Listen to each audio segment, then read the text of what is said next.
Okay, welcome everyone. It's just about 5 minutes Welcome. after 7, and that's when we usually begin. We've started the recording, and we should begin with a prayer, and then we'll get to very interesting, I think, fifth chapter of the Crucifixion of the King of Glory. So let's pray. O Heavenly King, Comforter, Spirit of Truth, who art ever present and fillest all things, treasure of good things and giver of life, come and dwell in us and cleanse us of all impurity and save our souls, O good one. All right, good. So we've got several folks joining us tonight, and I hope even more will join in.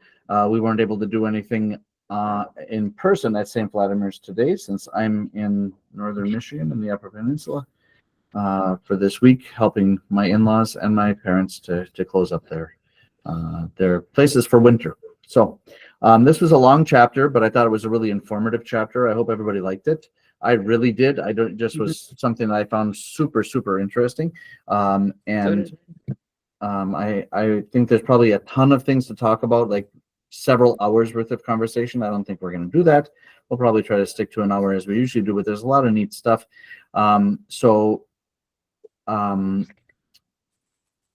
Let's go around the table and see if folks have anything that they want to for sure talk about, and we'll make sure that we get to that, or just impressions that they had when reading the text. I have a few thoughts, but I'm going to save mine till last so I don't poison the well here.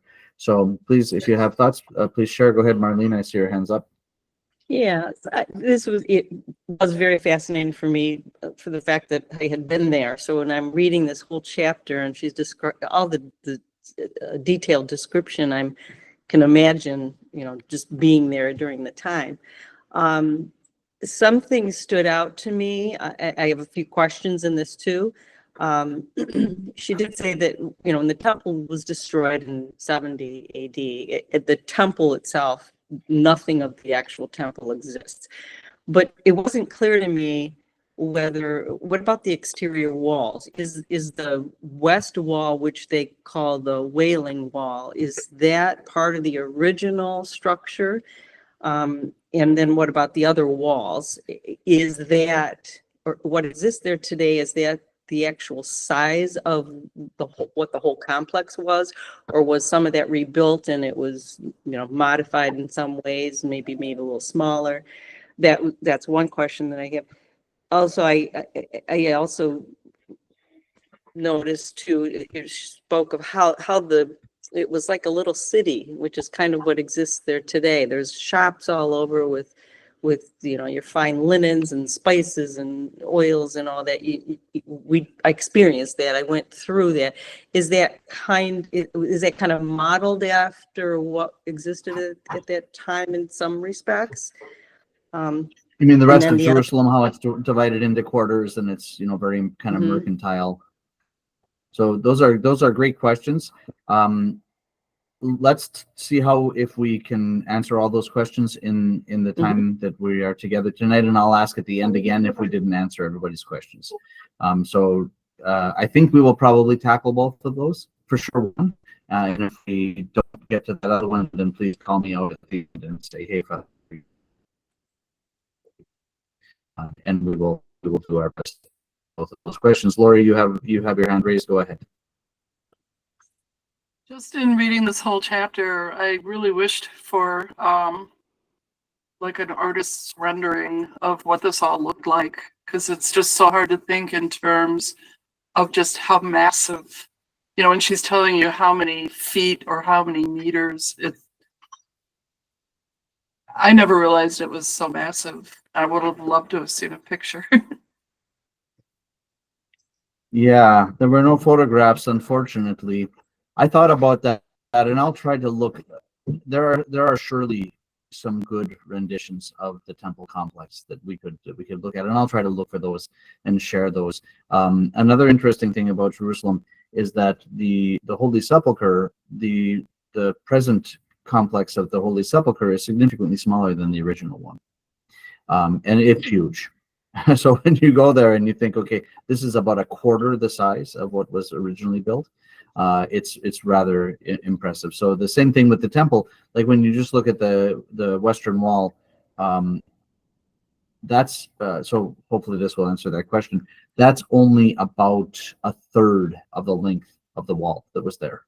The rest rest was all taken down. So yeah, nothing is left at all of the temple except that wall, and that's only about a third of what that wall was. So it's not small. And if you think about it, it's 3 times longer. It was huge. So yeah, we'll try to find a good rendition that we can share with everyone. I'm glad that you mentioned that. Go ahead, Lori. You put your hand up again. Is the foundation still there? Because those sounded Just like that they wall. were massive stones. I don't know that those stones were removed. That's a good question. You know, the Dome of the Rock is there, and it's kind of built on part of the right next to where the temple complex was, much to the chagrin of the Jews who live in Jerusalem. In any case, so my guess is those massive rocks were not removed. My guess is those are probably there. I don't see why they would have been removed, but as far as the structure itself, it was completely broken up and completely destroyed, as the Lord predicted. So we can talk about that a little bit more, and we'll talk about that also at the end. There's this real specific instructions about the temple, and then at the very end of the book, we return to the temple and what happens after Christ is crucified. Maybe we'll do a little sheet preview of that in our conversation tonight. Good. Okay. I see that Ken raised his hand. Go ahead. I noticed remember at the beginning of the chapter, they mentioned the Ark of the Covenant, and that in the first temple that was resident there. Was there any change once because then it disappeared, and during the second temple time, there was no Ark of the Covenant there. Did that affect anything in terms of the worship, or? It didn't seem to, as far as I know, that did not change at all. They just, the Ark was not there. The Holy of Holies was empty, but they had its little platform there, hoping for its return, but it never returned. And then it ended up, as we all know from Indiana Jones, it ended up in a United States warehouse. So hopefully it'll be found at some point again. But we need Indy to find it. Exactly. I forgot which one. Was that the first one? I think it was the first one. Maybe it was the second one. Anyway, yeah, it was lost when the Babylonians destroyed the first temple, and no one knows where it is. There are traditions about that it's hidden deep in the Judean desert, in some cave with other things from the temple that were saved by priests as it was being destroyed. Nobody knows if that's true or not. And there is surely a movement to rebuild the temple.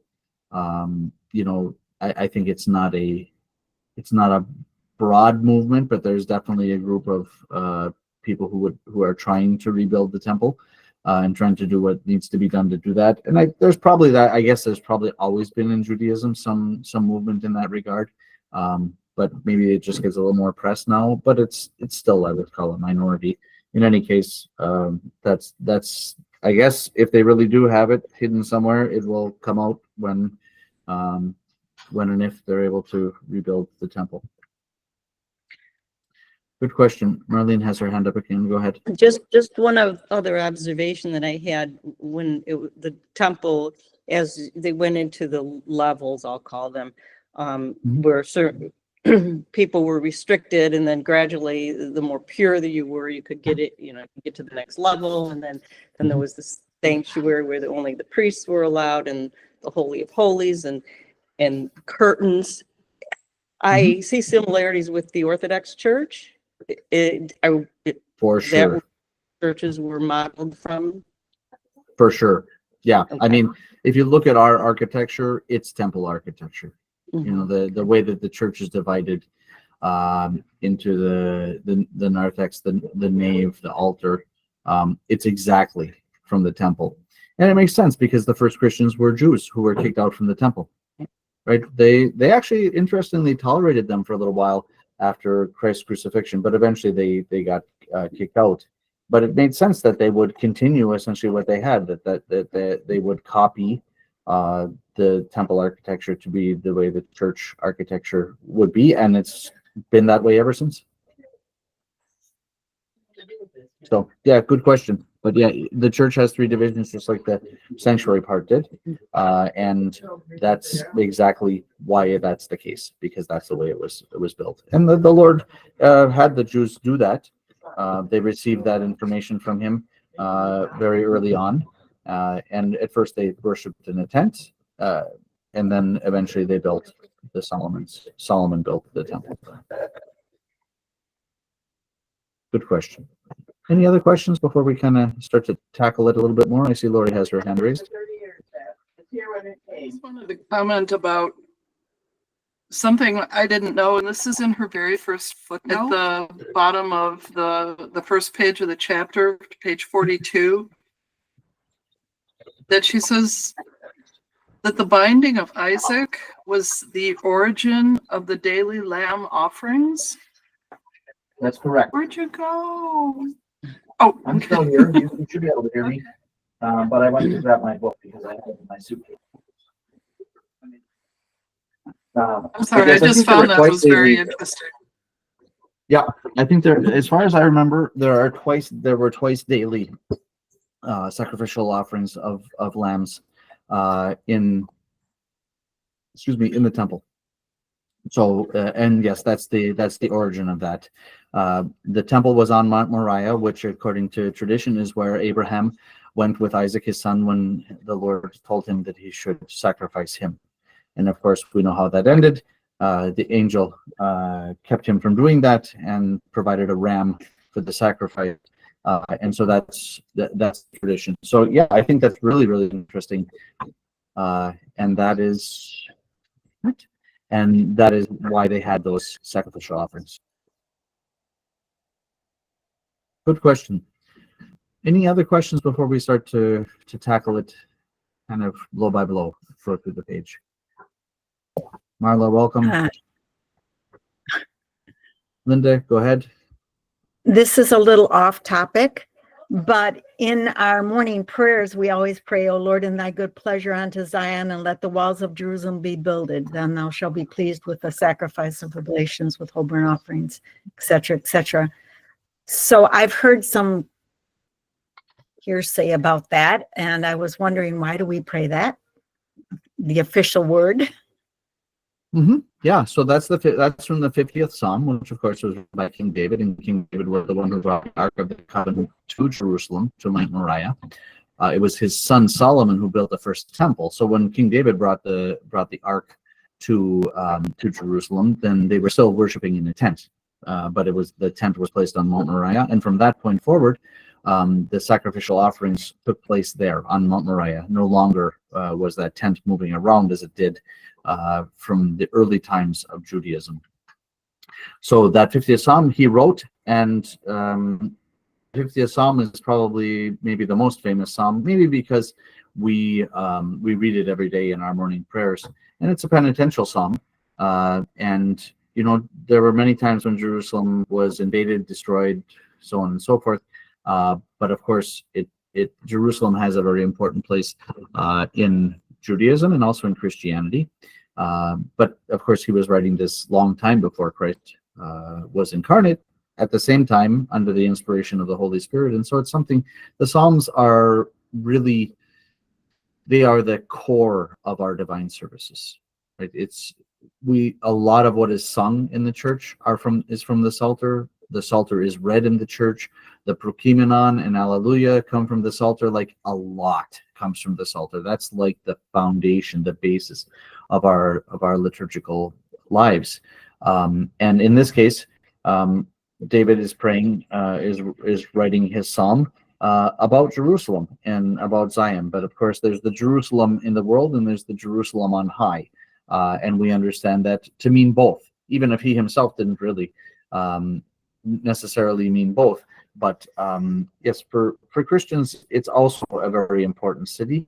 So that psalm is quite useful, I think, for us, because when there's peace in Jerusalem, then the Christians can visit Jerusalem, and when there's not, like now, then we can't.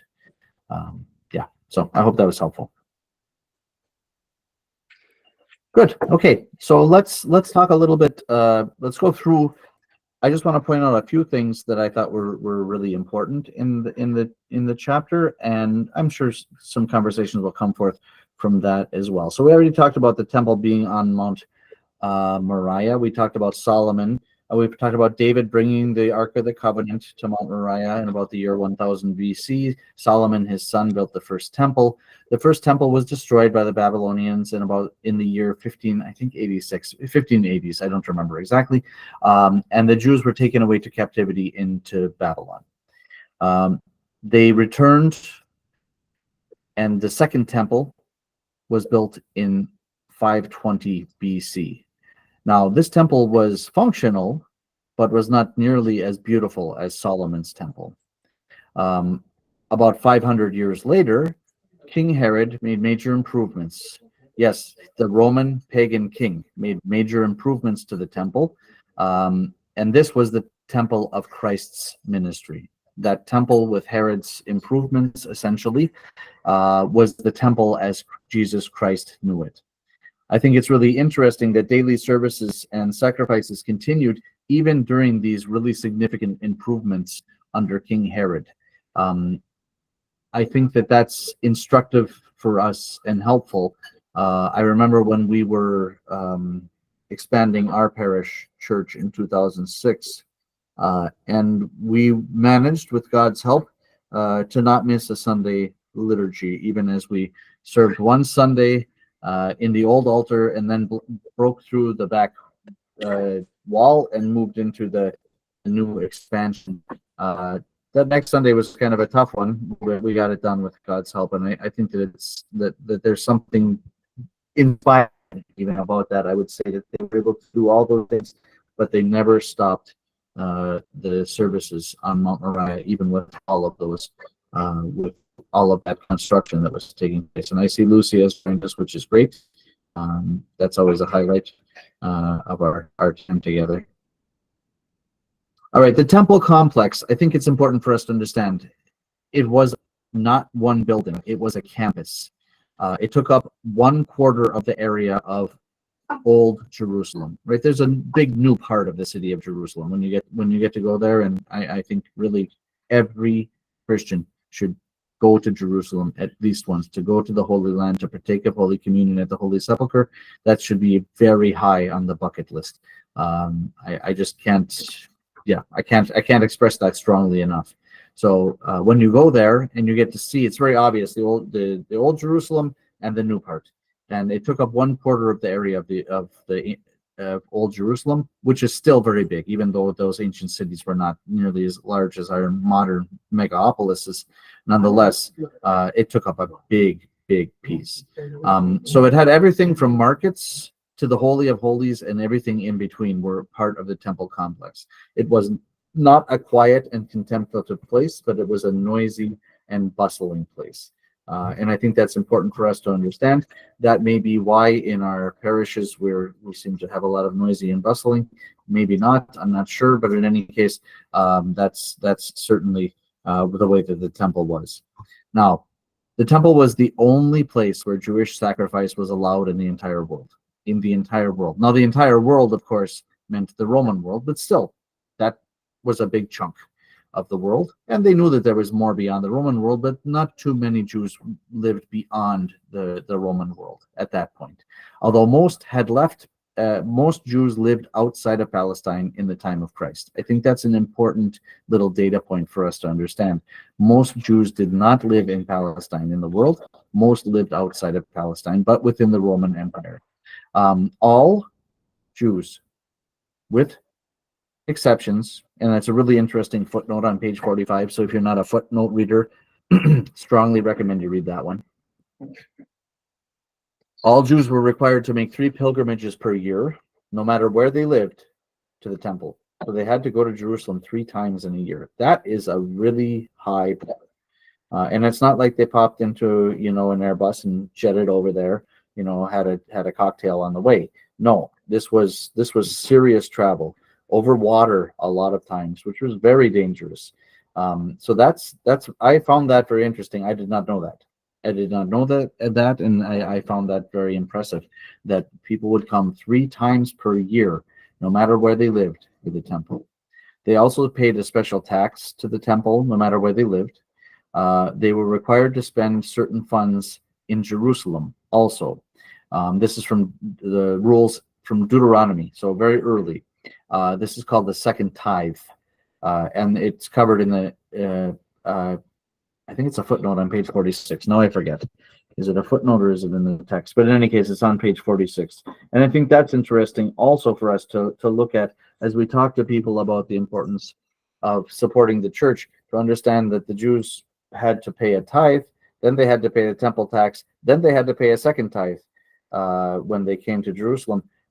That's good data for people to think about as they think about supporting the church in our days. Outside of Jerusalem, Jews worshipped in synagogues, and there were rabbis who led the worship and the study. This was all over the known world. There were synagogues everywhere. Wherever Jews were, there were synagogues. Rabbis were not in the temple. The priests led the worship there.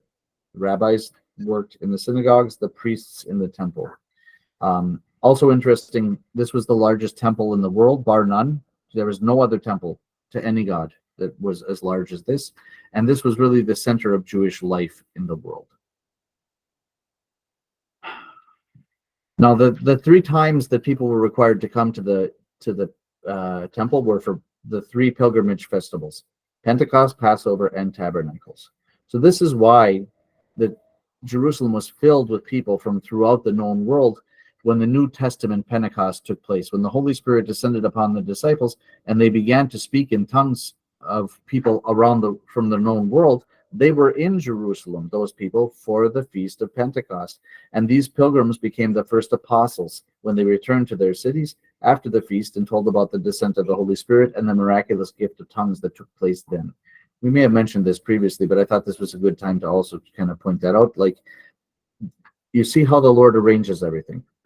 He arranged for the Romans to take over the world so that everyone would know about this God who was going to come to earth and straighten out all of this pagan nonsense. And then when the Holy Spirit descended upon the apostles, there were people from the whole known world in Jerusalem for this mandatory pilgrimage feast. They had to be there. And so they heard the gospel preached in their native language, not in Greek, in their native language, that they then took back and told people about this God has come into the world and we need to be ready to listen to him. That's why when the apostles went out into the world, yes, they faced some persecution and many of them were killed for the faith, but the ground was ripe for the gospel because people knew about it. So they knew about it because of the Romans, and they knew about it because they were in Jerusalem for Pentecost. Jerusalem existed based on the temple. It was the huge economic driver of the entire region. It's a desert. They weren't growing any food there. In Galilee, where most of Christ's ministry took place, it is an agricultural place to this day. And so different parts of Jerusalem, those were actually at some points different kingdoms, had different economic drivers, but the temple was the main driver. I thought it was interesting that it said that the donations to the temple were so great that they could not be counted. That's quite interesting to think that the donations were so great that they could not be counted by men. The pilgrimages brought many people to Jerusalem. They were required to spend money there, as we talked about the second tithe. Jerusalem became a center of luxury goods. Okay, this is, I think, Marlene's first question. Became a center of luxury goods because only the finest goods could be used in the temple. So therefore, those goods had to be in Jerusalem anyway. And so the merchants realized, okay, well, we can also sell these to pilgrims. And this was why Jerusalem became this center of luxury goods. It was driven by the needs of the temple. They had to have the nicest things there, the best things possible. And therefore, Jerusalem became this center of luxury goods like, I don't know, like some places in America, like some neighborhoods in New York. It's all these places where they sell luxury goods, but not for the reason that Jerusalem did. Jerusalem was for a religious reason. I couldn't help but reflect on how the Jews treated the temple and how we might learn from their examples in this regard as we consider how we treat our own temple. I think it's good for us to see that they were serious about making the place where God was worshipped a beautiful place and to bring the best to God. And I think that's instructive for us. Okay, so let's take a pause here. Are there any questions about what we've just said? Some of that is a recap. If not, we'll go into the layout of the temple, which I found fascinating, quite honestly. Yetta, you raised your hand. Go ahead. So interesting that it was exempt was hermaphrodites and tom-toms. I don't know what tom-toms are. It explains it a little bit in that footnote. If you read further, it explains it a little bit in the footnote. It's. I think it was a similar thing. It's restriction because of the gender that was not. Well, yeah, the sort of unclear gender. Yeah, I thought that was interesting too. I thought that was a very interesting point. Yeah. Any other thoughts about that? I'm gonna read this one. One that's Okay. Yeah. So I thought that was quite interesting as well. So if you haven't read that footnote, please do. I guess I can read it myself. Is it on 46? I forgot. 45. Ooh, those are some very small letters. Okay, there were exceptions to this, which was the pilgrimage. And women were not required to attend, but often did. Those who were exempt from traveling 3 times annually to the temple included deaf mutes, women, unemancipated slaves, imbeciles, children, the lame, the blind, the sick, the elderly, tum-tums, androgynous people, or anyone whose gender was not obvious from their physical appearance or clothing, and hermaphrodites. A child was defined as one still small enough to ride on his father's shoulders. Attendance was required by a child if he could ascend the temple on his own. Remember the presentation of the Mother of God in the temple? And she ascended the stairs on her own. This is where this comes from. Attendance was required by a child if he could ascend the temple on his own, holding his father's hand. The rule preserved in the Mishnah was that pilgrims must ascend to the temple on their own legs. For that reason, the sick, lame, and elderly were exempt from the requirements of the thrice annual attendance. Exemptions for hermaphrodites and tum-tums were likely necessary because certain areas of the temple were restricted according to gender. So, very interesting how they decided who might not have to go 3 times in a year. Good. Other questions about that? Yetta, did you want to say something? I'm sorry, did I step over you? No, it's a kind of interesting correlation, like that we had, like, they had Passover and we have Passover and Pentecost, and there's, a lot of kind Sure. of. So somebody I work with, he said that, it's just a copycat religion. Well, that's unfortunate. I think that they feel that way. I think what it is that the Lord came to. Well, God help him. It means he's just one step away. So the Lord came to fix the things that were broken, and that essentially meant that the people of the Old Testament are God's people, as are we. It's like one continuous line. And if you look at that really cool flyer pamphlet that we have at church about the timeline of church history, you have the people of God, and it comes from the Garden of Eden and just keeps going right into the Orthodox Church. And you have this line on the side of Judaism, which broke away from the people of God after Christ. So I think it's an interesting way to think about it. And so it makes perfect sense, since we came from that lineage, that we would have a lot of influence from it, like the way our churches are built architecturally, the service, the feasts themselves, that there's some overlap. Of course, our Passover is a Passover from death to life, as opposed to from Egypt to Israel. And our Pentecost is the descent of the Holy Spirit rather than the descent of Moses with the tablets of the law. But yes, that seems to be the way that God wanted it. So we just try to do as God wills.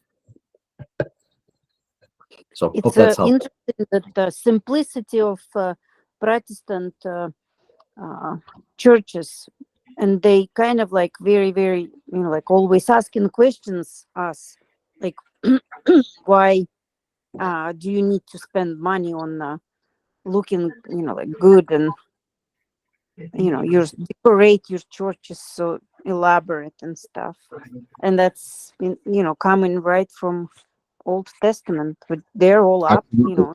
for it, right?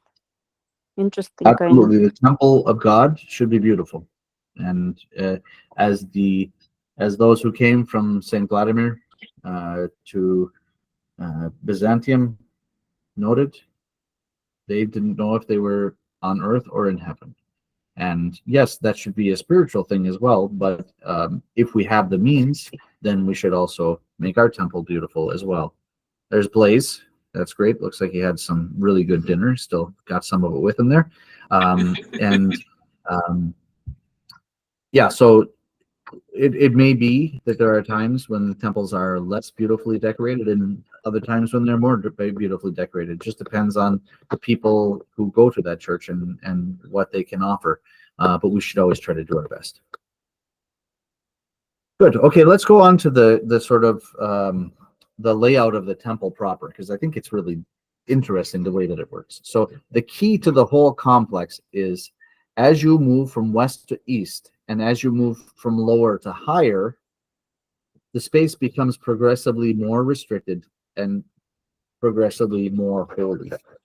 So I wrote here in my own notes, page 47, footnote 12, important reading regarding Orthodox teaching. So, so it's interesting. There's a difference between this Ezekiel 4:44, 1-3 teaching in the Orthodox understanding and in the Protestant world about what is the East Gate that the Lord will pass through. In our understanding, that's the Mother of God. In the Protestant understanding, it's an actual gate. So it's not that important, but I think it's good for us to understand. Okay, so that's that piece. Now, it becomes more progressively more restricted and more holy as you go from west to east and from down to up. So first is the court of the Gentiles. Now, interesting that the Roman fortress had a staircase that went right into the court of the Gentiles. So they understood that there was going to be problems here at some point. And so they wanted to have easy access to it. I thought it was also another interesting footnote on page 49 about Herod and how he was able to name that fortress after Mark Antony. And even after Antony and Cleopatra were defeated in the Roman Civil War, he managed to keep his kingdom. So he was like a really good politician, apparently. He supported the losing side and still ended up with his head at the end. So that's very impressive. You might want to have a look at that. Jesus often taught the multitudes under the porticos here in the court of the Gentiles.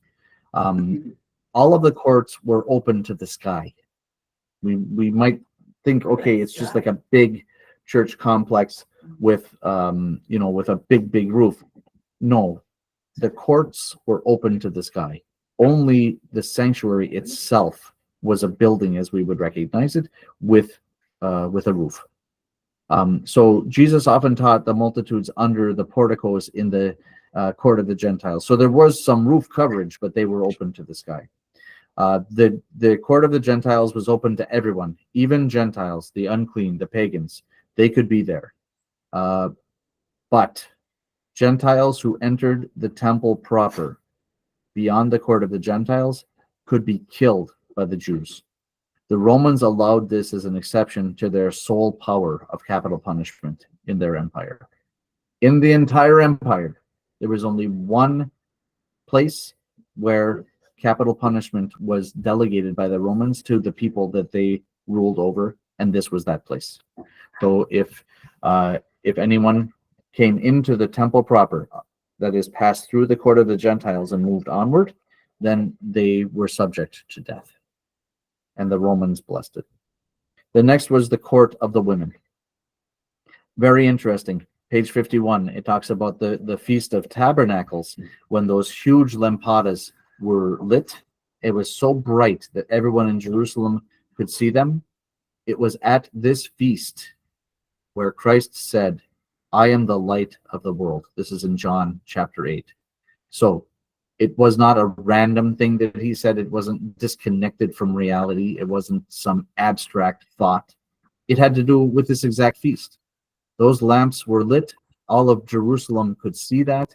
And this, at that feast, that's where Christ said, I am the light of the world. So I think this helps us also to see, like, contextually what's happening in the ministry of Christ. He's not separated from the world around him. He's not just saying random holy stuff.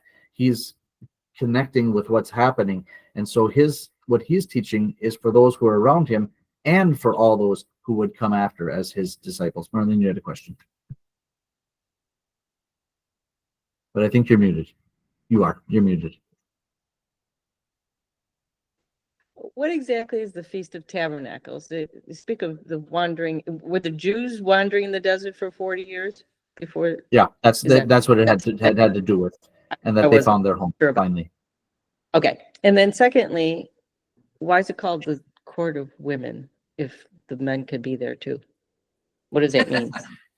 What I does think it mean? means What that does the Court of Women mean? I think it means that that's the only place that the women could be, is either the okay. Court of Gentiles or the Court of Women, but they couldn't go beyond that. So it's interesting that they called it that. You know, like I always found that interesting too. I'm like, oh, that's interesting. They called it the Court of the Women. They could have called it something else, but yes, that's what it means. Is that they could not go beyond it. Which is why when the Mother of God was taken into the Holy of Holies, how amazing and unbelievable and incredible and shocking that was for all of the people, because women aren't supposed to go past the Nicanor gates, right? That's it. That's the end. And she was ushered all the way in to the Holy of Holies. So you can imagine how much impact that must have had on all the people. Good. So right, so we were talking about the Court of the Women, right? The lampstands that were there. The treasury is part of the Court of the Women. And this is where the widow gave her 2 mites, and Christ commented on that. This is from Mark's 12th chapter, where he praises her for giving all that she had, even though it was very little. Now, it's also interesting that we learn about, as going from the women's court to the Nicanor gate, which was the end for women, that you would walk up these particular stairs as you did that, and you read a certain psalm on each stair, right? And those psalms are called the hymns of ascents, and we see those not in our hymns of ascents actually at vigil, but we see those at pre-sanctified liturgy. The same exact psalms that were read as you walked up those stairs are read at the pre-sanctified liturgy on Wednesday and Friday. Isn't that interesting? The exact ones. So you see there are more connections with, sorry about that, that's my assistant. There are more connections with the Old Testament probably in our Orthodox New Testament lives than we probably understand. And I find that this book helps us to see those, and that's very interesting. At least for me, it's very interesting. Okay, next was the temple court. This included the temple proper, that is the sanctuary. But there's within the temple court, there's a lot of stuff going on here. So first is the court of Israel.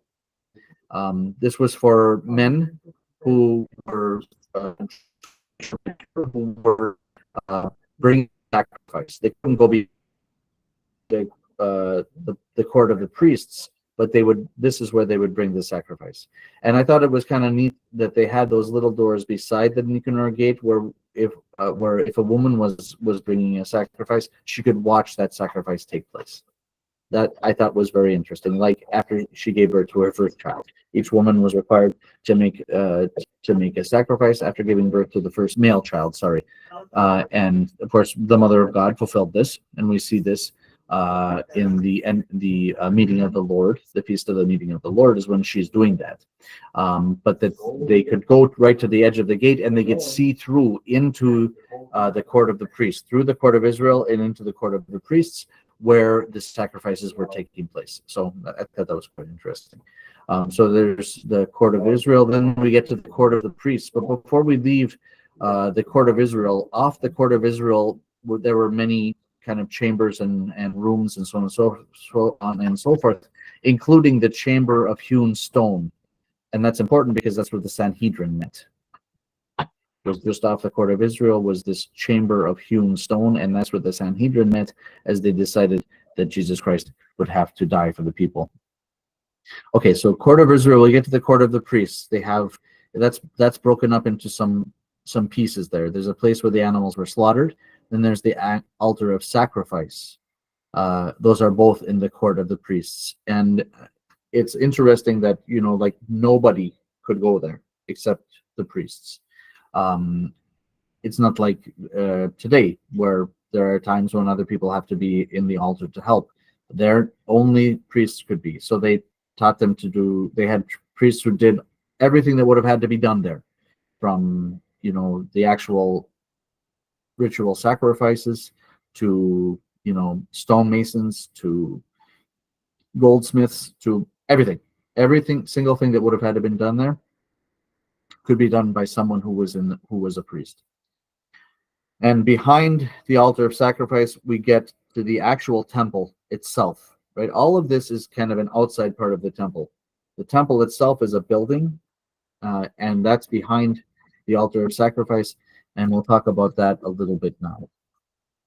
As with the rest of the temple complex, as you went from west to east and from lower to higher, it got progressively more holy in the sanctuary as well. As we mentioned, the rest of the temple complex was mostly open to the sky. The sanctuary was a building with a roof about 17 stories high. It was divided into 3 places, what they called the porch. That's what we call the narthex now. The holy place, which we call the nave, and then the Holy of Holies, which we call the altar. In the holy place itself, there was a menorah, table of showbread, altar of incense. We hear about those things even in the Gospels. For instance, Zechariah, the father of St. John the Baptist, when the angel appeared to him and let him know that he would have a child and that child's name would be John, he was fulfilling his requirement as a priest, serving at the altar of incense. So I hope this helps us to see more context of what they're talking about there. The Holy of Holies was the holiest place. This was a place that was set apart, and as we mentioned, the Mother of God was taken there, and how a great shock this must have been to everyone. Only the high priest could go into the Holy of Holies, only on the Day of Atonement, and only with sacrificial blood. It was a really, really, really serious thing that they did, and as I have mentioned probably before, they used to tie a rope around the waist of the high priest so that if he died there, they could pull him out. Like nobody would go in there to get him. He would have to sit there for the next whole year until the next Day of Atonement, when the next high priest could go in and drag him out. So in the church, these things are always done because there's a reason. So it must have happened that either a high priest died there or almost died there, and then after that they began to tie this rope around his waist. There were supposed to be 2 curtains in the sanctuary. One separated the what we would call the narthex now from the nave, and in the nave, that's where they had the menorah, the table of showbread, the altar of incense. Then another that separated the nave from the altar, or what they called the Holy of Holies. It's not really clear at Christ's time if they really had 2 curtains or one. It seems to have been some change from the first temple to this second temple. There was definitely one there, but is there 2? It's not really clear. And she talks about it at some length, the author, and it's kind of like hypothetically interesting, but in the end, it probably doesn't make that much difference to us in our days. The curtain that was there was so heavy that it took 300 priests to take it down to wash it. Think about that. The strength of 300 men. That's a big, thick, heavy thing. And this is what split from the top to the bottom when Christ was crucified. Now, on one hand, whether it was thick or thin, it doesn't matter. It still sends the same message. But I think it sends to those people, at least who were there, a stronger message. Like, wow, it wasn't just this little thin thing that ripped in half. It was this thing that takes 300 men to wash, to pick up. So that I think is a really important piece for us to understand. It's okay. So that I think is a really a very interesting piece. The Ark of the Covenant had been in the Holy of Holies, but as we mentioned, it disappeared after the Babylonians destroyed Solomon's temple. So that's the Holy of Holies. Thoughts about the temple complex, the sanctuary itself, the sanctuary building itself. Okay, let's go on to the Lord's prophecy that not one stone shall remain upon another. So during the Roman Jewish war, and shortly thereafter, Christ's prophecy about the temple was completely and absolutely fulfilled. When the Jews revolted, the Romans laid siege to Jerusalem. This was in about the year 65, 66. After 3 years, they broke through. Their siege worked, and they broke through the walls, and the Jews fled to the temple. During the fighting at the temple, a fire broke out. It was such a conflagration that all the gold and silver, which was on all of these beautiful marble pillars, and like this solid golden grapes that were above the entrance to the sanctuary, all of that gold, all of that silver melted. So it must have been a terrible, terrible fire. After the fighting ended and all of the recriminations took place, one historian, I think Josephus, says that 1,000 Jews were crucified by the Romans. They killed all the old men and children, and the rest were taken into slavery. After that was all done, then people began to come and scavenge at the temple.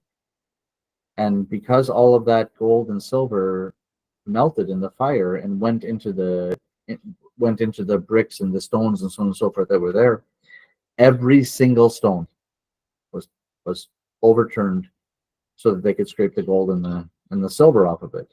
And so literally not one stone was left upon another, just exactly as the Lord had said when the apostles called to mind the beauty of the temple for him. Go ahead, Lori. What happened to all of that? What happened to all the precious metals and everything else? Well, people took the precious metals away and got money for those or used it for something else, and the stones were all used for other construction. So they're all probably still there. They're just in different buildings in Jerusalem. Because So it quarried wasn't stone, kept to revitalize anything. It wasn't given to the priests. It wasn't. Okay. no, the people were not particularly pleased with the priests at that point in any case because of the revolt, which caused them to all, be killed and taken into slavery and so on and so forth. So, so remember, it was the priests.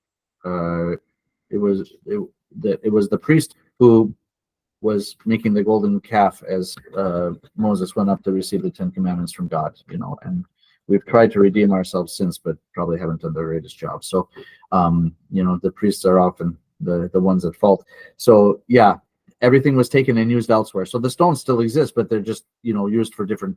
Quarried stones were expensive, and so you weren't gonna just toss those in the garbage. They found ways to use those again because they were all quarried by hand, right? These were expensive things. But after they scraped the gold and the silver off them, then people just scavenged it and used it in houses and whatever. So yeah, not one stone left. Another. The only part of the temple that exists anymore is the western wall. That's it. And whatever those huge stones were that were holding it up there below that. So I thought this was an interesting way that she ended the chapter, and I wanted to read. Oh, go ahead, Lori. Did you have another question? I'm sorry. No, I just typed into the chat a while back. I was just hoping that you were going to say something about being from a Protestant background. I heard so much about the eye of the needle that Jesus speaks about. And I had always thought that the needle was the name of a gate that, was a part of the wall of Jerusalem. But she doesn't mention it. And I'm just curious how bad my information is. Yeah, so all the gates in Jerusalem, they have a name, and the name usually corresponds to where that gate leads to, like the Damascus gate. That was the road that led to Damascus, and so on and so forth. Not all, but they all had a meaning to them. Honestly, that's the first time that I ever heard that about the eye of the needle, except about a camel passing through the eye of a needle in the where the Lord mentioned that how hard it is for a rich man to enter into the kingdom of heaven. It's as hard as a camel to pass through the eye of a needle. But I never heard that about any of the gates of Jerusalem. So I'll do some work on that and see if I can find out more. But I'm ignorant of that particular tradition. I've heard that also. In the Protestant world, Yes, in the Protestant world. interesting. All Okay, right. the gate called the needle. Don't spend much time on it. Well, I'm interested. I'd like to know. Let's Google. see if we can. Okay, good. Are we still here? Excellent. Sometimes we don't have like great connectivity here, so I copied it and pasted it elsewhere, but I was afraid we'd crash, so I'm glad we didn't. Thank God. Good. So I'll look at that and I'll Actually try to doing put them- better. Yeah. Well, the unfortunately the one at In the church is UP. very fast. Yeah. Well, everything's better in the UP for sure. So I'll try to do some work on that and report back to everyone. Maybe when I send out the study guide. Sorry I sent it so late last time. I just totally forgot. But I'll try to do it here more quickly this week. Okay, so I thought she ended the chapter really interestingly, and I wanted to read this quote to you. The temple at Jerusalem had stood for centuries as the real invisible presence of God on earth. But now, at the apex of Jesus' ministry, a new reality had appeared, far greater than Israel could have ever imagined. A temple not made with hands, one who would render the physical temple and animal sacrifice unnecessary. The Jews had always regarded the temple as the presence of God on earth, but God's presence was now with them, literally and physically, in the person of Jesus Christ. So I thought that was a really nice way to sum up the fact that we had this, the people of God had this temple, but the temple became obsolete because God himself was there. And I've been teasing a little bit about the end of the book and what happens to the temple. And I'll tell you, without a lot of detail, but I'll tell you, it literally begins to fall apart after Christ is crucified. It literally physically begins to fall apart. And that's very interesting. I think this same exact point that it's not necessary to have a temple anymore because the temple, the real God, the true God, is there and present. So what do you need a temple for anymore? So anyway, it's very interesting how that happened. We'll read more about that towards the end as we get closer to Holy Week, actually. But that I found so interesting, that the temple itself, once it becomes obsolete, once that curtain is ripped, it actually begins to physically fall apart. So anyway, it's right about 8 o'clock, and I wonder if I was able to, if I addressed the questions that people had at the beginning. If not, please speak up now, and we'll try to address those. Or you can ask about anything else that we've talked about, or just random thoughts. I heard a hand go up. I can't see who it is. Oh, that's Lori. Have a great time up north. Thank you very much. I'll do my best. Do you want to see what it looks like now? I don't know if it'll work because it's kind of dark, but let me see. Oh, you can kind of see maybe we could turn off the lights in here Oh, so we pretty. can let you see the beautiful sunset without the reflection of the lights on the window. Wonderful. Enjoy it. Gorgeous. So Did that's the you see, residual of the. you saw some beautiful northern lights up there? We did see some northern lights the other day. Not as nice as they were in the Lower Peninsula, weirdly. Mm. Yeah, even in Dexter. Yeah, Misha sent us pictures. They were amazing, pink and yellow and so on and so forth. But we only saw a little bit of yellow here. So, but apparently tomorrow is going to be a great night for it. So we're hoping that being here, and it's going to be clear here, that we'll get a good view. Good. Thank you, Father. You're welcome. Any other questions Thank before we you. go? Okay, so let's pray and then we'll say good night. It is truly meet to bless thee, the Theotokos, ever blessed and most blameless and mother of our God, more honorable than the cherubim and beyond compare more glorious than the seraphim, who without corruption gave us birth to God, the word, the very Theotokos, thee do we magnify. Thank you, everyone. Have a great week. Yeah. Thank you. Thank you. Bye-bye. Bye-bye.